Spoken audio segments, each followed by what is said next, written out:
Morning. The boss tells me that both new and returning customers have nothing but good things to say about you. I have to admit, I was a little worried about throwing you right into the deep end, but it looks like you've got what it takes to handle the day-to-day here. So it should be plain sailing. Well, just as long as we don't run into any extremely picky customers with unreasonably specific requests. Oh, have you had someone like that before? Of course! The worst are those old scholars who have barely cooked a day in their life, but think reading a stack of books on the topic makes them the expert. They criticize you for no reason, claiming your cooking method isn't faithful to the original, or that the flavor profile isn't authentic because you used an ingredient that wasn't in their beloved centuries-old version of the recipe. This is Wang Shuin. It does have the look and feel of a time-honored establishment.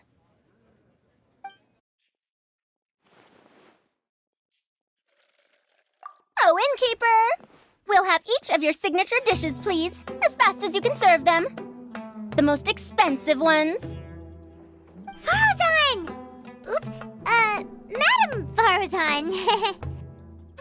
Oh my! Traveler, Paimon, whatever are you doing here? We could ask you the same thing. Where'd you suddenly get the funds to go sightseeing? And to order the most expensive things on the menu? I'm not here to sightsee. Exemplary scholars like myself are highly sought after by cruise operators in need of an onboard consultant as they travel the world. Madam Farazan, please, slow down. None of us slept last night. How come Madam Farazan still has so much energy? If she's really over 100 years old, I don't understand how she keeps going.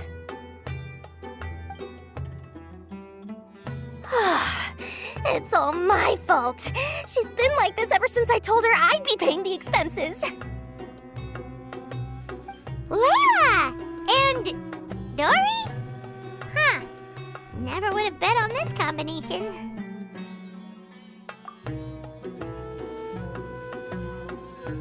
Temporary chef, huh? Wow. No rest for the wicked. Well, if the chef here is trusting you to run his whole kitchen, then I've got no doubt we're in for some authentic Liyue specialties. So, why are you all in Liyue again? Something about being an onboard consultant? I got my hands on a new boat from Fontaine a while ago, equipped with cutting-edge navigation technology. If we manage to spread the word, it could have huge business potential. Right now, we're doing some test runs. We sailed from Port Ormos to Rito, then from Rito to Liyue Harbor. Next, we're planning to go to Dornman Port. Madam Farazan and me were hired to fine-tune the compass and other equipment. We sailed around the Sea of Clouds all of last night to put the system through some stress testing. Overtime for which they'll both be fairly compensated. They're both here willingly. The contract is crystal clear on that. You really cover all your bases, don't you? Let Paimon guess. Paying the expenses is part of the compensation, isn't it? No wonder Madame Farazan is going for all the most expensive dishes. It's not every day someone tells you to order whatever you like. Now, first up, we'll have the... Farazan, Madam Farazan, that is. While I am more than happy to treat you both to the most expensive dishes on the menu, we must remember that most expensive does not always mean best. I've heard that the most expensive dishes in Liyue are usually either seafood-based or take an exceptionally long time to prepare. Now, I don't know about you two, but after so many days at sea, I don't think I can so much as look at another piece of seafood again for at least the foreseeable future. That's actually a good point.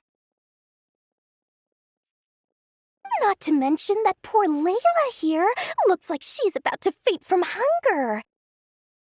Huh? Oh, that's not because of hunger. Surely the wise and virtuous Madame Farazan could not bear to watch her poor students sit here and waste away.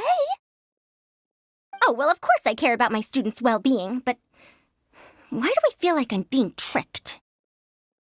So, let's not order anything that'll take too long to prepare. Aside from that and seafood, we'll take whatever other expensive dishes you have. Over to you, traveler.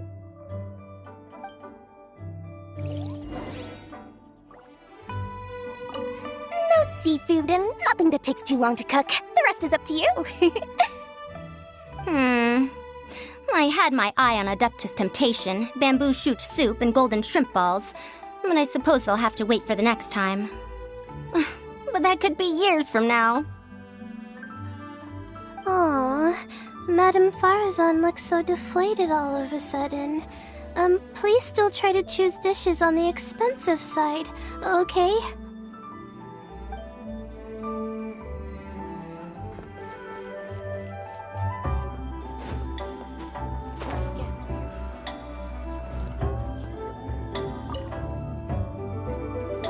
So, expensive, but no seafood, and nothing that takes too long to cook. That rules out pretty much our entire menu. Do these people get a kick out of being impossible to please? Ugh, that Dory! Is she doing this on purpose? This isn't Lioli Pavilion or Xinhua Kiosk. This is Wangshu Inn. We don't stock up on rare and exotic ingredients. We only get them in if someone puts in a special reservation. Well, if we're stuck with regular ingredients and we're on a time limit, there's only one way to bump up the price. And that's by cooking a dish that uses the chef's expertise and creativity to the fullest. As it happens, I know a recipe for something called trembling strings and rushing reeds. It can be whipped up quickly with what we already have in the kitchen. One plate usually goes for 30,000 mora. 30,000? But if it's quick to make and isn't fancy, what exactly makes it so special?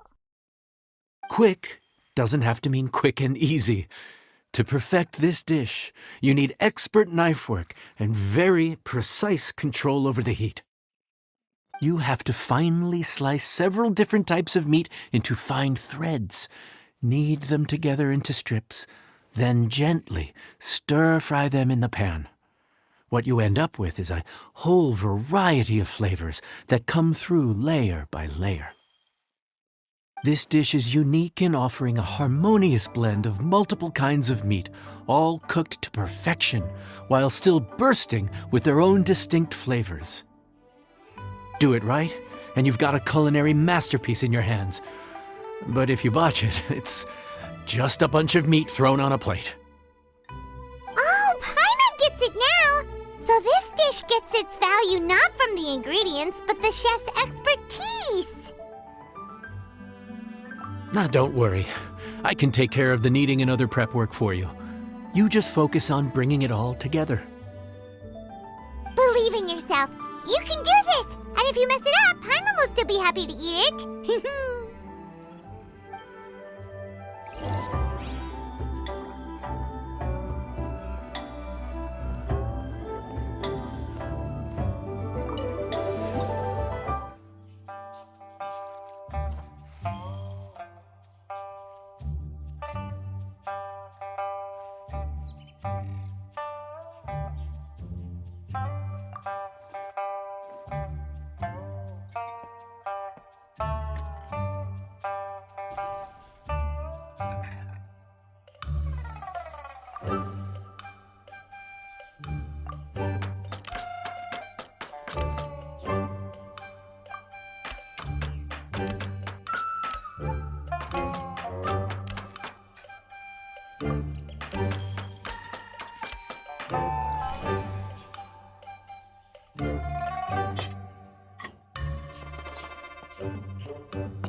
enjoy.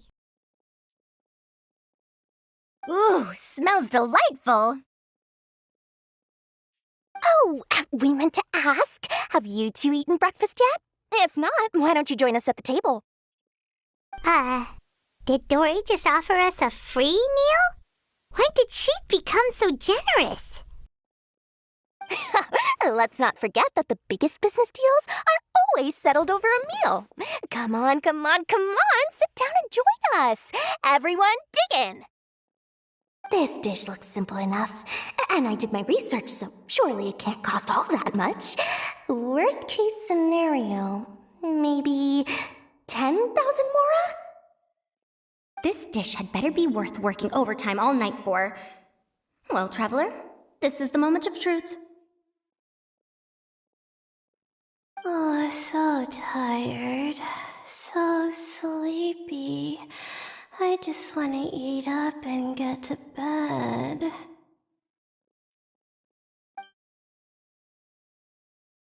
Is this foul? Oh, wait. No, the texture is more like shroom boar. There's a different flavor in every bite.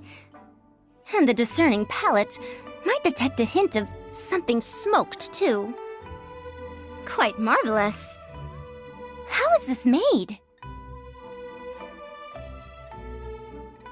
Ham? But I don't see any ham anywhere. Oh. Ha-ha! So you've noticed. Yep, every single strip is kneaded from several different kinds of meat. Paimon and Yanxiao put in a lot of effort to make it just right. So I'm not an expert or anything, but don't different meats have different cooking times?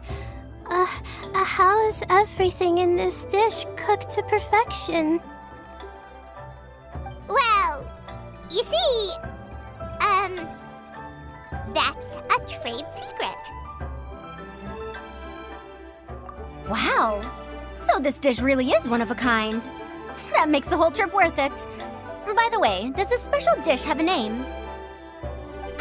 Paimon forgot to mention that part. The dish is called Trembling Strings and Rushing Reeds, alluding to the way that the different threads of meat are woven together, and also The complex layers of flavor, yes? Akin to the harmonies of a musical ensemble? The name, if I'm not mistaken, is a Liyue idiom that evokes a vigorous orchestral performance featuring both stringed and wind instruments playing together. Quite an apt name for this dish. how did you know all that? Every student has to master at least 20 languages before they graduate. Wait, is that not a requirement anymore? Huh? Oh, that used to be a thing? Oh, Paimon almost forgot that you're also from Haravatat. So, anyway, how much does this dish cost? Oh, don't worry, not too much. That'll be 30,000 mora, please and thank you. 30,000? About that, Paimon, traveler, I nearly invited you to join us at the table, did I not? I don't believe I committed to paying for you. So, perhaps we could split the bill accordingly? Oh, Paimon knew it was too good to be true.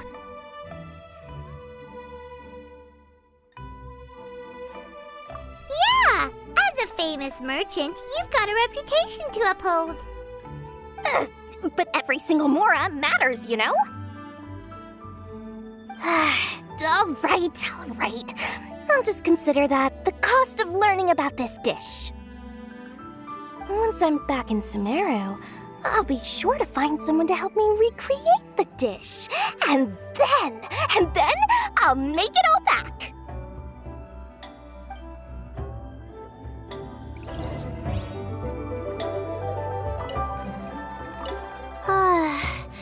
I feel so much better now that I've gotten some food in me. Delicious food really does wonders for one's spirits. My advisor said that young people shouldn't stay cooped up in the academia all the time. They told me that I should take the chance to get out and see the stars in other skies. Maybe I can think of it as my first internship experience. But it sure is exhausting.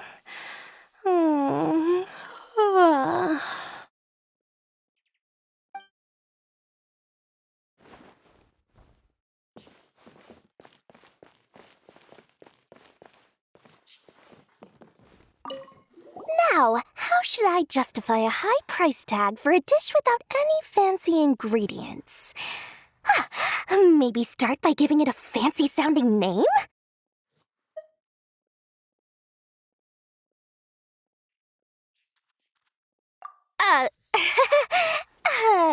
I should have known you'd see through me. Everyone was exhausted and seasick when I made the offer last night, so I figured they probably wouldn't be able to eat all that much today. Well, you saw how that turned out. I tried placing some limitations on the order to keep costs under control, but you still found a way around my schemes. That's what I get for not thoroughly researching the market beforehand. Hey, you're not even paying those too much of a salary. Just treat them fairly next time and don't be so stingy. Well, yeah, but that's why Paimon's qualified to talk about this.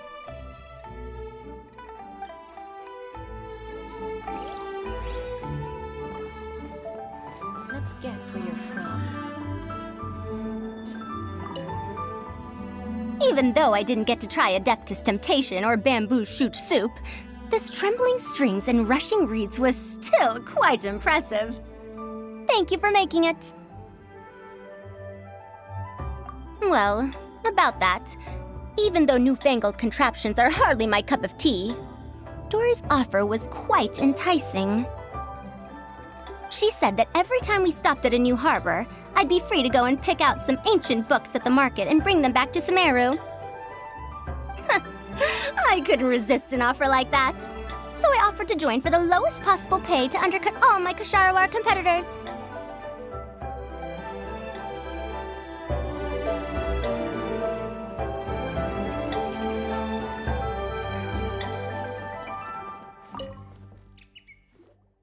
We're off to a good start this morning. Keep up the good work. I'm counting on you.